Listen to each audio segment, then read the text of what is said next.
Yes hello ചോ hi നമസ്തേ ക്യാ ഹാൽ ചാൽ. 8ാം ക്ലാസ്സിലെ ഒന്നാമത്തെ യൂണിറ്റിലെ ഫസ്റ്റ് ചാപ്റ്റർ പേഡ് എന്ന് പറയുന്ന ആ ഒരു കവിതയെ നമുക്ക് നല്ല രീതിയിൽ മനസ്സിലാക്കിയല്ലോ. വളരെ സിമ്പിൾ ആണ്. കുറച്ച് കാര്യങ്ങൾ മനസ്സിലാക്കിയാൽ തന്നെ നിങ്ങൾക്ക് നല്ല രീതിയിൽ ഈ കവിതയെ ആസ്വാദന കുറിപ്പായിട്ട് എഴുതാം. എന്തായാലും ഈ വരുന്ന ഓണം എക്സാമിന് ആസ്വാദന കുറിപ്പ് നമുക്ക് ഇവിടെ തന്നെ പ്രതീക്ഷിച്ചൂടെ. നേരെ നോക്കാം. എന്താണ് മനസ്സിലാക്കേണ്ടത്?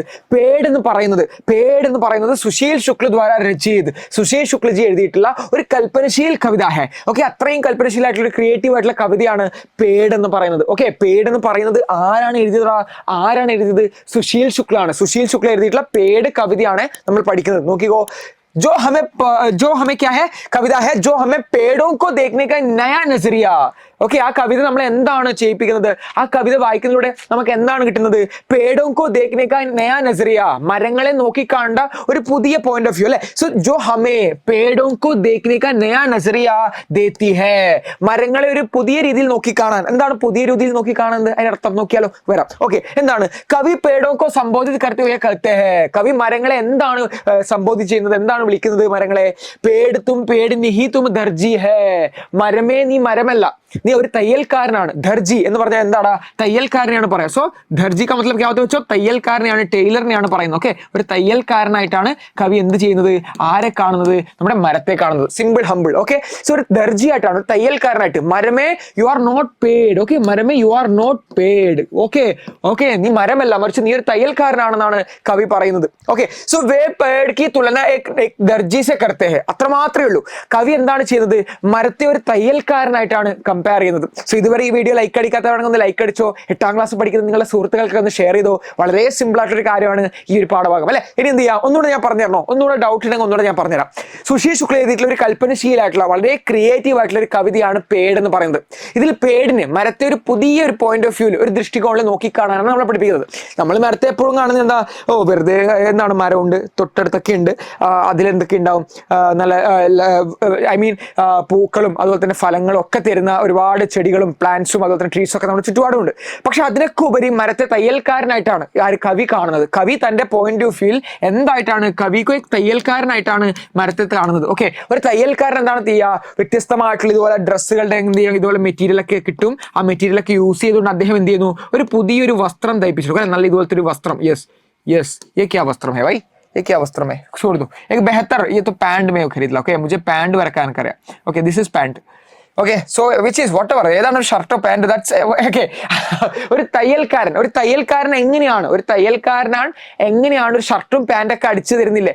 അതുപോലെയാണ് എന്ത് ചെയ്യുന്നത്? മരം പ്രകൃതിയിൽ ചെയ്യുന്നത് എന്നാണ് ഇവിടെ കാണിക്കുന്നത്. നമുക്ക് നോക്കിയാലോ എങ്ങനെയാണ്? കവി कहते हैं. ഓക്കെ, കവി പറയാണ് ചെയ്യുന്നത്.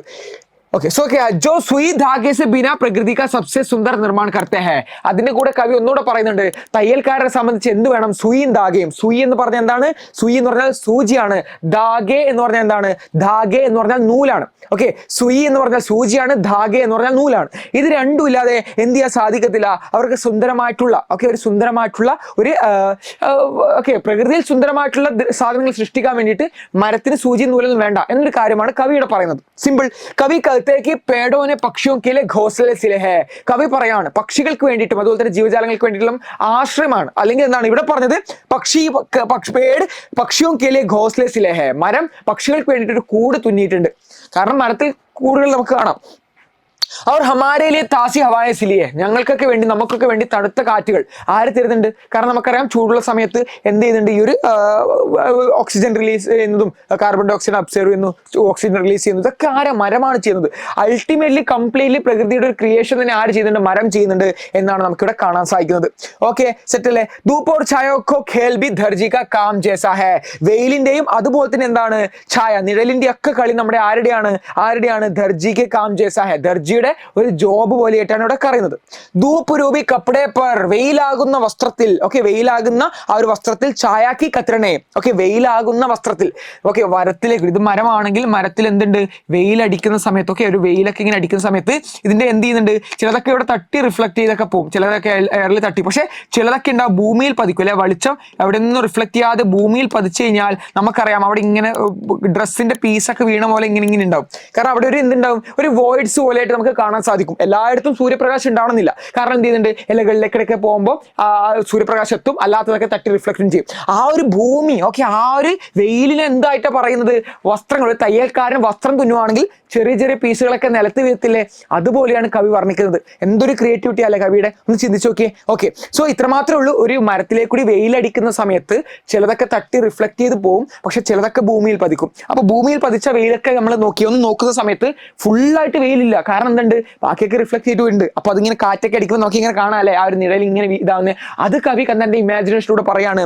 എന്താണ്, ആ ഒരു ചായയെ കുറിച്ചാണ്. ധൂപ് രൂപി കപ്പടേ പർ ചായാക്കി കത്രനെ, വെയിലാകുന്ന ആ ഒരു ചായ നിഴലിൽ ഓക്കെ, കപ്പടയിൽ എന്താണ് ആ ഒരു കത്രനെ എന്ന് പറഞ്ഞാൽ ഒരു സ്കാപ്പ് പോലെയാണ്, ആ ഒരു ചിതറി കിടക്കുന്നതാണ്. Okay, ലക്തി he പേടിന് mitti or പാനിക്കോ Sircar, മരം എന്താണ് വെള്ളത്തിനെയും ആകാശത്തിനെയും തുന്നിക്കൊണ്ട്. ഓക്കെ, പേട് മിട്ടി ഓർ പാനിക്കോ സിൽക്കർ ആകാശ തക് പഹുഞ്ചായ ഹെ. ഓക്കെ, മരം എന്താണ് വെള്ളത്തിനെയും അതുപോലെ തന്നെ എന്താണ് മണ്ണിനെയൊക്കെ തുന്നിച്ചേർത്തുകൊണ്ട് ആകാശത്തിൽ വരെ എത്തിയിട്ടുണ്ട്. ഉസ്നെ രംഗ് ബിരംഗെ ഫൂൽസിലെ ഹെ, കളർഫുൾ ആയിട്ടുള്ള പൂക്കൾ ആര് തുന്നിയിട്ടുണ്ട്. അതായത് പൂക്കളൊക്കെ പ്രകൃതിയിൽ ചെയ്തു വെച്ചത് ആരാണ്, മരമാണ്, പ്രകൃതിയാണ്. ഓക്കെ, ശരി. അപ്പൊ എന്താണ്, और जो पश्मीने जैसे नरम और सुंदर है, പശ്മീന എന്ന് പറയുന്ന വസ്ത്രമാണ്, അത്രയും മുലായമായിട്ടുള്ള സോഫ്റ്റ് ആയിട്ടുള്ള വസ്ത്രമാണ് ഒരു തയ്യൽക്കാരൻ തയ്ക്കുന്ന ആ ഒരു പശ്മീന വസ്ത്രം. അതുപോലെയാണ് പ്രകൃതിയിലെ പൂക്കളെയൊക്കെ ആര്, നമ്മുടെ ആ ഒരു മരം തുന്നി വെച്ചിട്ടുള്ളത്. സബ്സേ ബഡി ബാത്ത്, എല്ലാത്തിലുപരി പേടോനെ ഫലോമെ സ്വാദ് സിലാഹെ, മരങ്ങൾ ആ ഒരു സ്വാദ് എന്തുണ്ട്, ആ ഒരു മരത്തിന് ആ ഒരു സ്വാദ് കൊടുത്തിട്ടുണ്ട്. അതുപോലെ ആമ്മ ആംകി റസീലാപ്പൻ, മാങ്ങയുടെ ആ ഒരു മാങ്ങക്ക് ആ ഒരു സ്വാദ് കൊടുത്തിട്ടുണ്ട്, ആ ഒരു റസീലാപ്പൻ. ആ ഒരു ജാമൂൻ മേ ഉസ്കാ വിശിഷ്ട സ്വാദ്, ആ ഒരു ജാമൂൻ എന്ന് പറയുന്ന ആ ഒരു ഇതിലും ജാമൂന്റെ ആ ഒരു സ്വാദ് കൊടുത്തിട്ടുണ്ട് അല്ലെ. സോ വനക്കെ പേടോമേ ജംഗൽ കാ സ്വാദ്, വനത്തിലെ പേടുകൾക്ക് ഓരോ ആയിട്ട് കമ്പയർ ചെയ്യലാണ്. ഓരോ സ്ഥലത്തും പ്രകൃതി എല്ലായിടത്തും ഒരുപോലെയല്ല. ചിലയിടത്തുള്ള ആ ഒരു ഹ്യൂമിഡിറ്റി ആയിക്കോട്ടെ, ആ ഒരു മണ്ണായിക്കോട്ടെ, ആ കാലാവസ്ഥ ആയിക്കോട്ടെ, അതിനനുസരിച്ചിട്ട് ഒരുപാട് മാറ്റങ്ങൾ, ആ ഒരു ഡൈവേഴ്സിഫൈ ആയിട്ടുള്ള ആ ഒരു പ്രകൃതിയാണ് കവിയുടെ പറയുന്നത്. ഓക്കെ, അത്രയും വിവിധത നമുക്ക് കാണാൻ സാധിക്കും. ആ ഒരു വൈവിധ്യമാണ് നമുക്ക് ഈ ഒരു പ്രകൃതിയിൽ കാണാൻ സാധിക്കുന്നത്. ഓരോന്നിനും ഓരോതിൻ്റെതായിട്ടുള്ള ആ ഒരു കാര്യം കൊടുത്തിട്ടുണ്ട്. എല്ലാവർക്കും ഒരേപോലെയല്ലേ, എല്ലാവർക്കും ഒരുപോലെയല്ല. നമുക്കറിയാം, നമുക്ക് തന്നെ നമ്മുടെ ഇടയിൽ തന്നെ ഉണ്ട്. ചിലവർ നല്ലോണം പഠിക്കും, ചിലവർ നല്ലോണം ഫുട്ബോൾ കളിക്കും, നല്ലോണം ക്രിക്കറ്റ് കളിക്കും. സോ നമുക്കറിയാം നമ്മുടെ ആ ഒരു സ്കില്ല് നമുക്കുണ്ട്. അതെല്ലാം പ്രകൃതിയിൽ നമുക്ക് ലഭിക്കുന്നതല്ലേ. അതൊന്ന് ചിന്തിച്ചു നോക്കിയാൽ അതുപോലെയാണ് പ്രകൃതിയിൽ നിന്ന്. ഓക്കെ, പ്രകൃതിയിലും അതുപോലെ തന്നെയാണ് എല്ലാം ഉള്ളത്. അതൊക്കെ ആ ഒരു സൃഷ്ടി. ആരാണ് ഇതിന്റെ ഒരു ഓംനിപൊട്ടന്റ് എന്ന് പറയുന്ന ആ ഒരു ക്രിയേറ്റിവിറ്റിയുടെ ആരാണ് ആ ഒരു ഹെഡ്, നമ്മുടെ പേടിനെയായിട്ടാണ് പറയുന്നത്. ശരിയല്ലേ, സെറ്റ്. ഓക്കെ, സോ വനക്കെ പേടോമേ ജംഗൽ കാ സ്വാദ്, ഭാഗ് കെ പേടോമേ, പൂന്തോട്ടത്തിലെ ഭാഗ് കെ പേടോമേ, പൂന്തോട്ടത്തിലെ വനങ്ങൾക്ക് ഭാഗിന്റെ, പൂന്തോട്ടത്തിന്റെ. ഈ കവിത കാ മുഖ്യ സന്ദേശം, നിങ്ങൾ ഇത്രമാത്രം നോക്കി വെച്ചോ. ഈ കവിതയുടെ ഏറ്റവും വലിയ സന്ദേശം എന്ന് പറയുന്നത്, മരം എന്ന് പറയുന്നത് മിട്ടി, മണ്ണിനെയും വെള്ളത്തിനെയും എയറിനെയും കളറിനെയും ഒക്കെ എന്ത് ചെയ്തിട്ടുണ്ട്, തരാഷ്കർ എന്ന് പറഞ്ഞാൽ യോജിപ്പിച്ചുകൊണ്ട്. ഓക്കെ, അതുകൊണ്ട് എന്താണ്, സിൽക്കർ തുന്നിക്കൊണ്ട്, ഹമാരെ ജീവൻ കോ സുന്ദർ ഓർ സ്വാദിഷ്ട ബനാത്ത ഹെ, നമ്മുടെ ജീവിതത്തെ സുന്ദരവും അതുപോലെ തന്നെ സ്വാദിഷ്ടവും ആക്കുന്നുണ്ട്. കാരണം ഈ പൂക്കളൊക്കെ കാണുമ്പോൾ നമ്മുടെ ജീവിതം സുന്ദരമാവും, പക്ഷെ കഴിക്കുമ്പോൾ ഇതുപോലത്തുള്ള ഫലങ്ങളൊക്കെ നമുക്ക് തരുമ്പോൾ അത് സ്വാദിഷ്ടവുമാവും. അതാണ് ഈ പേട്, മരം നമുക്ക് വേണ്ടി ഈ ലോകത്തിന് ചെയ്തു തരുന്നത്. അല്ലെങ്കിൽ ഈ ഒരു ബെറ്റർ ആയിട്ടുള്ള ഒരു എൻവയോൺമെന്റ് സൃഷ്ടിക്കാൻ മരം നമുക്ക് വരുന്ന ആ ഒരു കോൺട്രിബ്യൂഷനാണ് കവി ഇവിടെ പറയുന്നത്. സോ മരത്തെ മുറിക്കരുത്, ആ ഒരു മരത്തിന്റെ ആ ഒരു കൺസർവേഷൻ ആയിക്കോട്ടെ, അതൊക്കെയാണ് ഇവിടെ ഏറ്റവും മെയിൻ ആയിട്ടുള്ള തീം. മരത്തെ ഒന്നും ചെയ്യാതിരിക്കാനും അതുപോലെ മരം നമ്മുടെ ഏറ്റവും ആവശ്യമായിട്ടുള്ള ഒരാളാണ് ഒക്കെ പറയുന്നതാണ് ഈ മരത്തിന്റെ ഏറ്റവും വലിയ ആ ഒരു സവിശേഷതയാണ് നമുക്കിവിടെ കാണാൻ സാധിക്കുന്നത്. വളരെ സിമ്പിൾ അല്ലേ. അപ്പൊ സാറേ ഇതിന്റെ മലയാളം കിട്ടുമെന്ന് നിങ്ങൾ ചോദിക്കൂലേ, മലയാളം സെറ്റാടാ, മലയാളം ഇതുപോലെ സെറ്റാക്കി ഞാൻ നിങ്ങൾക്ക് വേണ്ടി വെച്ചിട്ടുണ്ട്. ഓക്കെ, നിങ്ങൾ ഇതൊക്കെ ഞാൻ ഒരു നോട്ടായിട്ട് നിങ്ങൾക്ക് തരും. ജസ്റ്റ് എന്ത് ചെയ്താൽ മതി, ജിമ്മൻ സാർ ജൂപ്പോട് ഇൻസ്റ്റാഗ്രാം പേജ് നോക്കിയാൽ മതി. Okay, so GYMMANSIR okay pot അടിച്ചു നോക്കിയാൽ മതി. ഓക്കെ, ജിമ്മൻ സാർ പോട്ട് നോക്കി കഴിഞ്ഞാൽ അവിടെ നിങ്ങൾക്ക് എന്ത് ചെയ്യും, എല്ലാ നോട്ട്സിന്റെ ഒക്കെ സെറ്റ് ആക്കിയിട്ട് ഒരു വീഡിയോ ഷോർട്സ് ഒക്കെ പോയിട്ടുണ്ടാവും. അവിടെ പോയാൽ നിങ്ങൾക്ക് എന്ത് ചെയ്യാം, നോട്ട്സ് ലഭിക്കും. സോ മലയാളം റെഡിയാണ്, ഹിന്ദി ആണെങ്കിൽ നിങ്ങൾക്ക് സ്ക്രീൻഷോട്ട് എടുത്ത് വെക്കാം, അല്ലെങ്കിൽ നിങ്ങൾ ജസ്റ്റ് സ്ക്രീൻഷോട്ട് എടുത്താലും മതി. ഡോണ്ട് വറി, അങ്ങനെ പോയിട്ട് നിങ്ങൾ ബുദ്ധിമുട്ടുണ്ടെങ്കിൽ പ്രശ്നമില്ല. ഒരുപാട് കാര്യങ്ങളൊക്കെ നിങ്ങൾക്ക് വേണ്ടിയുള്ള അവിടെ ചെയ്യും. ബട്ട് സ്റ്റിൽ നിങ്ങൾക്ക് സ്ക്രീൻഷോട്ട് എടുക്കണമെങ്കിൽ സ്ക്രീൻഷോട്ട് എടുക്കാം. ഒന്ന് വായിച്ചു കഴിഞ്ഞാൽ നല്ല രീതിയിൽ സെറ്റ് ആവും. ഇതാ ഹിന്ദി വേണമെങ്കിൽ ഇതാ ഹിന്ദിയും സെറ്റിലടാ. ഓക്കെ അല്ലേ, റെഡി അല്ലേ, ഈസിയാണ്. ഇത്രമാത്രം ചെയ്താൽ മതി. മാക്സിമം എന്ത് ചെയ്യുക, നല്ല പോസിറ്റീവ് ആയിട്ടിരിക്കുക. എല്ലാം നമ്മളെ കൊണ്ട് പറ്റും. എക്സാംസ് ഒക്കെ പറയുന്നത് എപ്പോഴും നമ്മുടെ മുന്നിൽ ഒരുപാട് ടാസ്ക് വരുന്ന പോലെയാണ്. അതിനൊക്കെ നമുക്ക് ഫൈറ്റ് ചെയ്യാനോ ഓവർകം ചെയ്യാനൊക്കെ നമ്മളെ കൊണ്ട് സാധിക്കും. ഇത്രമാത്രം എനിക്ക് പറയാനുള്ളൂ. എന്തായാലും കാണാം. ഠീക്ക് വെച്ചോ, അടുത്തൊരു ചാപ്റ്റർ ആയിട്ട്. അടുത്ത ചാപ്റ്റർ എന്ന് പറയുന്നത് ബാബ और ബാബാക്കി ചെടിയാണ് ഞാൻ എടുത്തിട്ടുണ്ടായിരുന്നത്. പക്ഷെ അത് അത്രമാത്രം ഇമ്പോർട്ടന്റ് അല്ല 8ാം ക്ലാസ് ഓണം എക്സാമിനെ സംബന്ധിച്ച്. ബട്ട് സ്റ്റിൽ ഒരു ആശയം മനസ്സിലാക്കാൻ നമുക്ക് അതിലേക്ക് കടക്കാം. ഓക്കെ, സോ എന്തായാലും ചോദിക്കത്തില്ല എന്നത് ഷുവർ തന്നെയാണ്. ഒരു 95% ഷുവറാണ്. ഒരു 5% അവിടെ ഉണ്ട്. മേ ബി ചോദിച്ചേക്കാം എങ്കിൽ ജസ്റ്റ് ഒന്ന് അറിഞ്ഞിരിക്കാം. ആ ഒരു സമ്മറി ഞാൻ എന്തായാലും പറഞ്ഞുതരാം. സോ നിങ്ങൾക്ക് ഇത് ഇഷ്ടപ്പെടുവാണെങ്കിൽ, കാര്യത്തെ പെട്ടെന്ന് മനസ്സിലായെങ്കിൽ നിങ്ങളുടെ അഭിപ്രായങ്ങളൊന്ന് കമന്റ് ബോക്സിൽ പറയണേ. So thank you, Tata.